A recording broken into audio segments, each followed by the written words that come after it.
Praise Lord. ഇന്നത്തെ ചിന്തയ്ക്കായിട്ട് എടുത്തിരിക്കുന്ന വിഷയം, യേശുക്രിസ്തു ശിഷ്യന്മാരോട് ആത്മാവിൽ ദരിദ്രരായ നിങ്ങൾ അല്ലെങ്കിൽ ദരിദ്രരായ നിങ്ങൾ ഭാഗ്യവാന്മാർ എന്ന് പറഞ്ഞത് എന്തുകൊണ്ട്? അതിനു വേണ്ടിയിട്ട് എഴുതിയിരിക്കുന്ന ഒരു വിശദീകരണമാണ് ഈ കാണുന്നത്. യേശുക്രിസ്തു ശിഷ്യന്മാരോട് ആത്മാവിൽ ദരിദ്രരായ നിങ്ങൾ ഭാഗ്യവാന്മാർ എന്ന് പറഞ്ഞത് തെറ്റല്ല. മത്തായി 5:1-3, ലൂക്കോസ് 6:20-21. അത് രണ്ടൊന്ന് വായിക്കാം. മത്തായി 5:1-3 വരെ. അവൻ പുരുഷാരത്തെ കണ്ടാറെ മലമേൽ കയറി അവൻ ഇരുന്ന ശേഷം ശിഷ്യന്മാരുടെ അടുക്കൽ വന്ന് അവൻ തിരുവായ് മൊഴിഞ്ഞ് അവരോട് ഉപദേശിച്ചതെന്നാൽ, ആത്മാവിൽ ദരിദ്രരായവർ ഭാഗ്യവാന്മാർ, സ്വർഗരാജ്യം അവർക്കുള്ളത്. അതുപോലെ തന്നെ ലൂക്കോസ് 6:20-21. അനന്തരം അവൻ ശിഷ്യന്മാരെ നോക്കി പറഞ്ഞു, ദരിദ്രന്മാരായ നിങ്ങൾ ഭാഗ്യവാന്മാർ, ദൈവരാജ്യം നിങ്ങൾക്കുള്ളത്. ഇപ്പോൾ വിശക്കുന്നവരായ നിങ്ങൾ ഭാഗ്യവാന്മാർ, നിങ്ങൾക്ക് തൃപ്തി വരും. ഇപ്പോൾ കരയുന്നവരായ നിങ്ങൾ ഭാഗ്യവാന്മാർ, നിങ്ങൾ ചിരിക്കും. മത്തായിയുടെ സുവിശേഷത്തിലും ലൂക്കോസിന്റെ സുവിശേഷത്തിലും രണ്ട് കാര്യമാണ് പറഞ്ഞത്. ആദ്യത്തെ പറയുന്നത് ആത്മാവിൽ ദരിദ്രരായവർ ഭാഗ്യവാന്മാർ എന്നാണ്. അപ്പോൾ അതെന്താണെന്ന് നമുക്ക് നോക്കാം. എക്സ്പ്ലനേഷൻ എഴുതി വായിക്കാം. ഈ വചനം പറഞ്ഞ സമയത്ത് ശിഷ്യന്മാർക്ക് പരിശുദ്ധാത്മാവ് ഉണ്ടായിരുന്നില്ല. എന്നാൽ അവർ ആത്മാവിന് വേണ്ടി വിശക്കുന്നവരായിരുന്നു. ഒരു സമയം കഴിഞ്ഞപ്പോൾ അവരുടെ ആഗ്രഹപ്രകാരം അവർക്ക് പരിശുദ്ധാത്മാവ് ശക്തിയും പിന്നീട് ആത്മനിർവ്വവും യേശു കൊടുത്തു.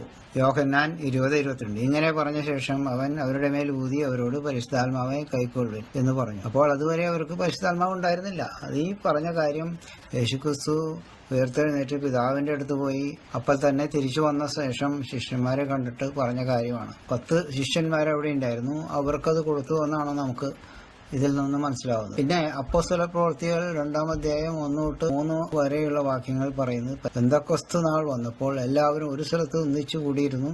പെട്ടെന്ന് കൊടിയ കാറ്റടിക്കുന്ന പോലെ ആകാശത്ത് നിന്നൊരു മുഴക്കമുണ്ടായി. അവർ ഇരുന്നിരുന്ന വീട് മുഴുവനും നിറച്ചു.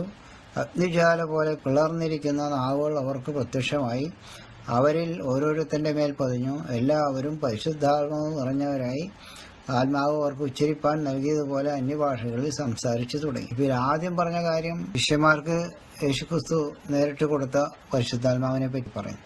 അതേസമയം അവരെല്ലാവരും പിന്നീട് ഒരു സ്ഥലത്ത് കൂടിയിരുന്ന് പ്രാർത്ഥിച്ച സമയത്ത് കൂടിയ അളവിൽ അഭിഷേക ശക്തിയിൽ സ്വർഗത്തിൽ നിന്നും പരിശുദ്ധാത്മാവ് അവരുടെ മേലെ വന്നായിട്ട് ഇവിടെ പറയുന്നത്. ആത്മാവ് നിറഞ്ഞവരായെന്ന് അവിടെ പറയുന്നുണ്ട്. അപ്പൊ അത് രണ്ട് കാര്യമാണ്. അടുത്തത് എഴുതിയിരിക്കുന്നതാണ്, ശിഷ്യന്മാർ എല്ലാവരും ഭൗതിക ദാരിദ്ര്യവും ഉള്ളവരായിരുന്നു. ഒരു മുക്കുവന്മാരായിരുന്നു, ധനമുള്ള ആൾക്കാരല്ലായിരുന്നു. എന്നാൽ ശിഷ്യന്മാർ ഈ ലോകത്തും അനുഗ്രഹിക്കപ്പെടുമെന്ന് യേശു പറയുന്നു. ഇപ്പോൾ വിശക്കുന്നവരായ നിങ്ങൾ ഭാഗ്യവാന്മാർ, നിങ്ങൾക്ക് തൃപ്തി വരും.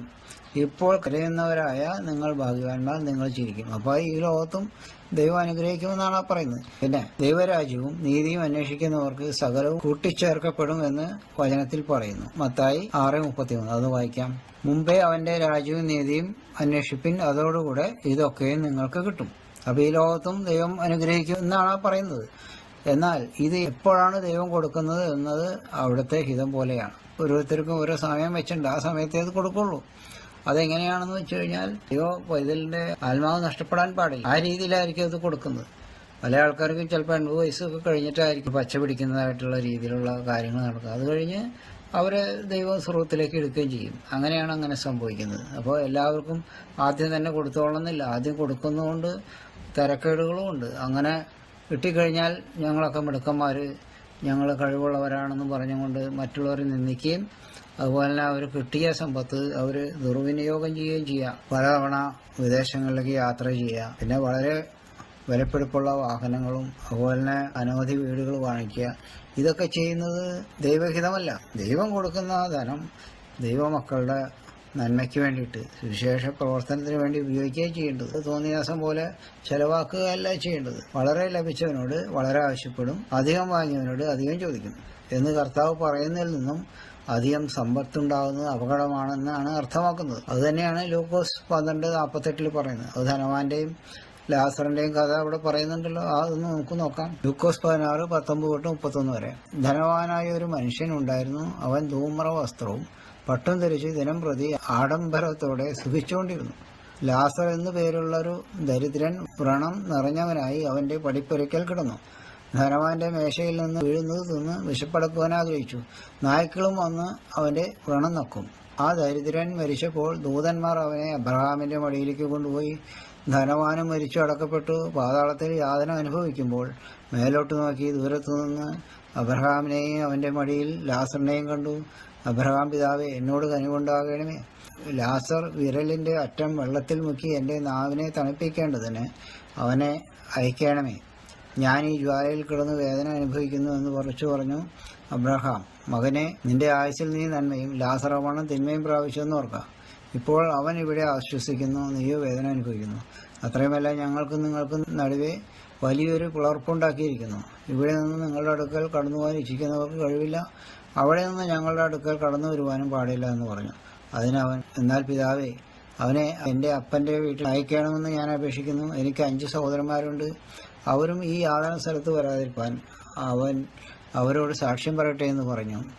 അബ്രഹാം അവനോട്, അവർക്ക് മോശയും പ്രവാചകന്മാരും ഉണ്ടല്ലോ, അവരുടെ വാക്ക് അവർ കേൾക്കട്ടെ എന്ന് പറഞ്ഞു.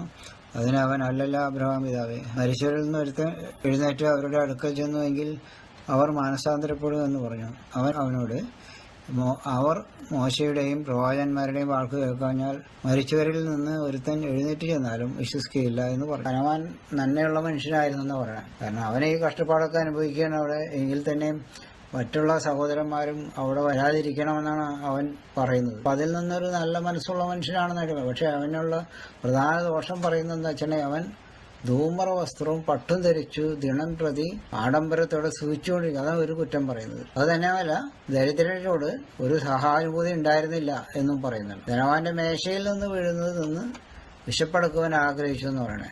അവനൊരു മനുഷ്യനാണെന്നുള്ള മനുഷ്യത്വം അവനവിടെ കാണിച്ചില്ല. അങ്ങനെ 2 കുറ്റങ്ങൾ അവനെ പറ്റി പറയുന്നു. അപ്പോൾ വലിയ ആഡംബരത്തോടെ സൂഹിക്കുന്നു ഒന്നും ദൈവഹിതമല്ല എന്നുള്ളതാണ് ഇവിടെ കാണുന്നത്.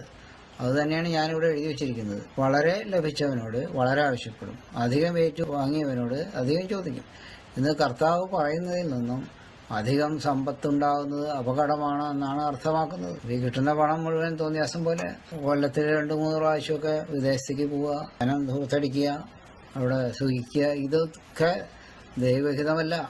ദൈവമക്കൾക്ക് അങ്ങനെയുള്ള ജീവിതമല്ല വേണം. കിട്ടുന്ന ധനം അവരത്യാവശ്യത്തിന് ഉപയോഗിക്കാം, അത് കുഴപ്പമില്ല. പക്ഷെ കൂടുതൽ വരുന്നത് ഈ മാതിരി സ്വന്തം സുഖത്തിന് വേണ്ടി വലിയ കാറും വലിയ കെട്ടിടങ്ങളും ഒക്കെ മേടിച്ച് അങ്ങനെ സൂഹിക്കുന്ന രീതി പാടില്ല എന്നാണ് പറയുന്നത്. ഇപ്പോൾ ഇവിടെ ആത്മീയ ദാരിദ്ര്യത്തെക്കുറിച്ചും ഭൗതിക ദാരിദ്ര്യത്തെക്കുറിച്ചും പറയുന്നുണ്ട്. ആദ്യത്തെ കാര്യം ശിഷ്യന്മാരോട് മാത്രമായിട്ട് പറഞ്ഞ കാര്യമാണ്. നിങ്ങൾ ആത്മാവിൽ ദരിദ്രരായവരാണെന്നാണ് പറയുന്നത്. കാരണം വെച്ചാൽ അന്ന് പരിശുദ്ധാത്മാവ് ഉണ്ടായിരുന്നില്ല, ആഗ്രഹിച്ചുകൊണ്ട് യേശുക്രിസ്തുവോട് പറഞ്ഞു. പക്ഷെ ഇപ്പം അങ്ങനെയല്ല. മാനസാന്തരപ്പെട്ട് സ്ഥാനപ്പെട്ട എല്ലാവർക്കും പരിശുദ്ധാത്മാവിനെ ദൈവം കൊടുക്കുകയാണ്. പിന്നെ ഈ ലോകത്ത് ദാരിദ്ര്യമായിട്ടുള്ള മനുഷ്യരെ സംബന്ധിച്ചിടത്തോളം അവരെയാണ് ദൈവം കൂടുതൽ സ്നേഹിക്കുന്നത്. പണക്കാരുടെ ദൈവമല്ല യേശുക്രിസ്തു, പാവപ്പെട്ടവരുടെ ദൈവമാണ് യേശുക്രിസ്തു. പണക്കാർ അവരെ മിടുക്കുകൊണ്ട് അവരങ്ങനെയായി മറ്റുള്ളവരൊക്കെ മോശക്കാരാണ് എന്ന് ഹൃദയത്തിൽ ചിന്തിക്കുകയും അതുമാതിരി ഇടപെടുകയും ചെയ്തു കഴിഞ്ഞാൽ അതിന് നിശ്ചയമായിട്ട് ശിക്ഷ കിട്ടും. അതൊരു സംശയവും വേണ്ട. അവരെ മെടുക്കൊണ്ടൊന്നല്ല അങ്ങനെ കിട്ടിയിരിക്കും, ദൈവം അവർക്ക് കൊടുത്തതാണ്. ദൈവമക്കളാണെന്ന് പറയുന്ന ആൾക്കാർ വളരെ അത്യാവശ്യമായിട്ട് മനസ്സിലാക്കേണ്ട ഒരു കാര്യമാണ്. ഇത് പറയാൻ വേണ്ടിയിട്ടാണ് ഞാൻ ഈ വീഡിയോ ഇന്ന് ഉണ്ടാക്കുന്നത്. ഇത്രയും പറഞ്ഞുകൊണ്ട് നിർത്തുകയാണ്.